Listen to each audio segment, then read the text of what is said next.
Were lêlê îro dîsa qetiyam jarê ji ber eşqa kewa gozel roj bi roj dihelim wek berfa biharê.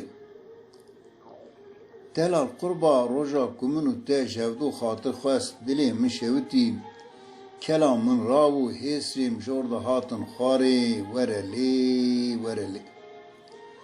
Birîndarê te me lê nexweşê destê te me lê aşiqê bejn û bala te me lê îsa 4 salê min ezêl heviya te me lê bêbextê bêsozê bêqirarê tu çima nayê de were lê.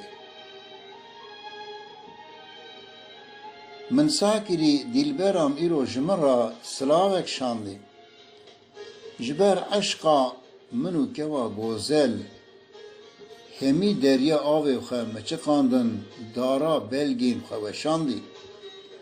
Ah zalima xîza zalima sala îsal te ezhar û dîn kirin berdame çolê wele te kezeva min peritandî de were lê were lê. Birîndarê te me lê nexweşê destê te me lê aşiqê beşn û bala te me lê îsal 4 salê min ezêl heviya te me lê bêbextê bêsozê bêqirarê tu çima nayê de were lê were lê. Dîlber qurba îro 15 meha gulanê min sakirî kewa min nexweş e ez çûm ji bonê pêra ketim gilî û gazin û gotin û xeberdanê.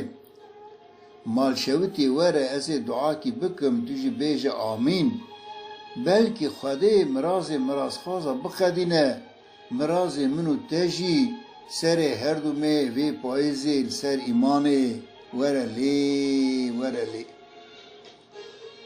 Birîndarê te me lê nexweşê destê te me lê aşiqê bejn û bala te me lê îsal 4 salê min ezêl benda te me bêbextê bêsozê bêqirarê tu çima nayê de were lê were lê.